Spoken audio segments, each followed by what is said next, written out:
Hi everyone, welcome back to the Internet Storyteller, where we share the latest, greatest, and sometimes the most horrific stories of the internet. So our first story today is entitled, Karen Breaks Into My Stall While I Am Pooping in the Men's Bathroom. This is an entitled parents story posted by Today's Tyrion, and I will have a link in the description below. Another work story. It was a completely regular shift except for one thing. I needed to go to the bathroom. I needed to poop. I didn't need to until I was driving to work, so there was nothing I could do. I always try and prevent myself from the number 2 during work hours because we have one 15-minute break and I don't like wasting it. Also, Harris Teeter bathrooms are definitely not elegant or newly finished. After a few hours of trying to wait it out, I couldn't take it any longer. I excused myself from the register and asked my manager to go to the bathroom. It wasn't too busy, so I wasn't in too much of a hurry. I entered the men's room near the front of the store and placed down the necessary carpet of toilet paper over the seat before sitting down. One person had already been in and out already while I had been sitting there, so when the door opened for a second time, I kept my composure. There were 2 pairs of shoes. I like looking under the door of the stall when someone comes in the bathroom because it relieves my dumbass anxiety. I was confused at first when I saw what looked like mom's feet and a little boy's. I told myself I must be blind and that I was just being paranoid. The stall door next to me opens and I hear a peculiarly feminine huff of despair. The bodies then take a step towards my door. The infamous screech of a wild Karen echoes off the potently bleached scented walls. Hey, is anybody in there? I poop myself. Yes, I say. The Karen says, can you get out? My son needs to use the bathroom. I am completely dumbfounded that there is a grown woman in the men's bathroom, first of all. However, I pretend like nothing is wrong, hoping she leaves me alone. I say, sorry, I'm using this one. The Karen says, just use the urinal. You are too old to be peeing in the stall. The fact that she assumes that I was peeing in the stall almost makes me laugh, but I am still on defensive mode. I get into a position to where they can't see any compromising body parts if the stall opens. I say, I'm not peeing, ma'am. I'm pooping, and there is another stall. At this point, I am internally debating whether to try and finish quickly or keep sitting still. The Karen says, do you think I'm stupid?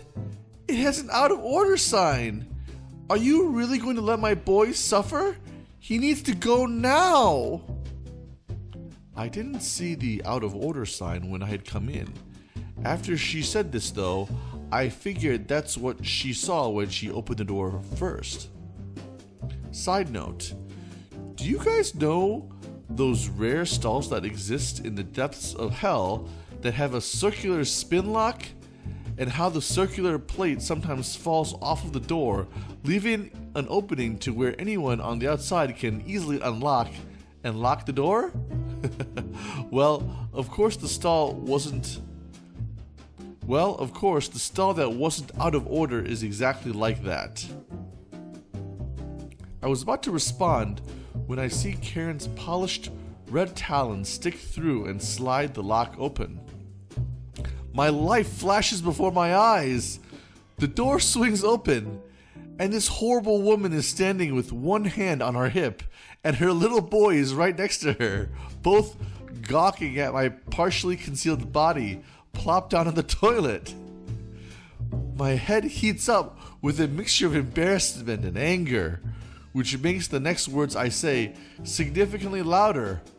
Me, I say, What are you doing? Get out! I don't think Karen got what she was expecting. Then again, I have no idea what she was expecting. Karen says, "Ew, you are disgusting." She then slams the door on me and storms out. I'm horrified. The door bounced and reopened, so I lean up and close it and finish as quick as I possibly can.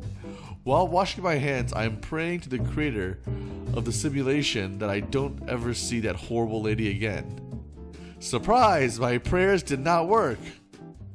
I leave the bathroom trying as hard as I can not to make eye contact with the few people around the bathroom looking, because they definitely heard me yell moments ago.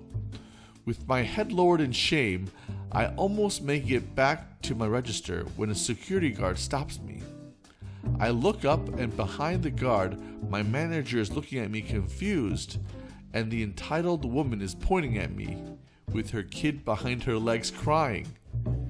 She told them that I had been watching her son through the stall, and when she caught me, I had yelled at them to get out so I could poop.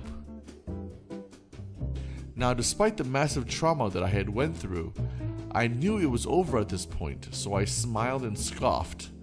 My managers know me for being a very charming and easygoing cashier, and that is why my manager looked so confused when Karen pointed at me.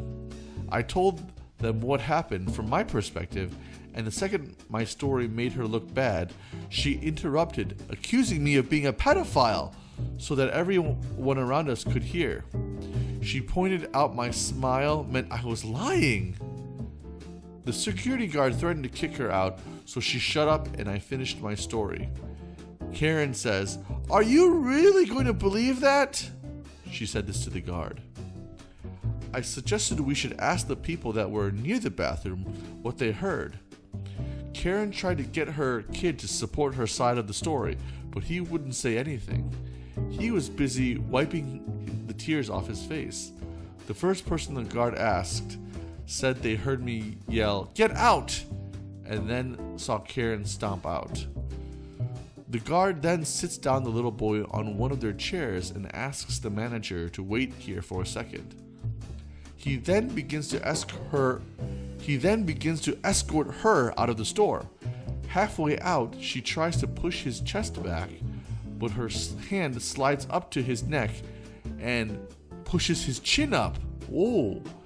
He immediately grabs her hand and twists it behind her and wraps his other arm around her mouth so she couldn't scream bloody murder anymore. He then peacefully slides out the door. My manager walks out, her son, but not before giving him a balloon from one of the registers. This made me feel a little bit better about his situation, but she would probably destroy it as soon as she saw it. After my shift, and after the other managers heard about the situation, they praised me for being honest about that weird of a situation and laughed about how crazy Karen was. Moral of the story: Karen identifies as a man, and duct taping your stalls closed is necessary in public. Okay, so that was our very first story, entitled "Karen Breaks Into My Stall While I Am Pooping in the Men's Bathroom." The next story that we have for today is from r/Petty Revenge, entitled "Enjoy Unemployment," uploaded by Caffeine Fueled Life, and as usual I will post the link in the description below. Enjoy unemployment. For a bit of background, my first marriage ended badly. He was emotionally abusive and took it to a physical level twice. He then did all he could to stall the divorce. It took me 5 years to get my divorce. A couple of years after it ended, my former sister-in-law was working at a big store that rhymes with tall fart. My mom was going to have a barbecue, and I was buying a couple bottles of Arbor Mist. Don't judge me, I love that stuff. Well, I was going through self-checkout since all the lanes were packed. Small town. this big store was really the only place to shop. Apparently, my former sister-in-law was running the self-checkout and decided that due to our history, she couldn't be the one to check my ID. I noticed her talking to another employee who came over to us to continue checking out, as the machine won't allow you to continue unless someone enters a code verifying that I was old enough to make the purchase. The next day, I got an email from my ex-husband. I think it's about time we got this divorce finalized so you can buy alcohol on your own. That's what the email said. This made me feel very uncomfortable. I didn't like him knowing what I purchased. The years of emotional abuse left me not wanting anything to do with him, and I didn't feel like he had a right to know anything about my life. I emailed the store with my complaint, explained that my ex had spent years tearing me down and trying to break me, and I felt like my ex was using the knowledge of my purchases to harass me and to let me know he still knew what I was doing and who I was with. I said I felt it was inappropriate for my former sister-in-law to be informing him of what I bought. She got fired! Oh! Edit. A couple of people expressed concern about the ex-sister-in-law. She was not all innocent. She was a horrible woman to me through the whole relationship, and she caused trouble wherever she could. And thank you so much for the gold. Well, these are our two stories for today. Aren't they really funny? I guess it's an entitled parent story as well as revenge story. I hope you guys enjoyed these stories, and I'll see you guys next time. Please support the channel by subscribing to the channel. Thank you so much. Bye.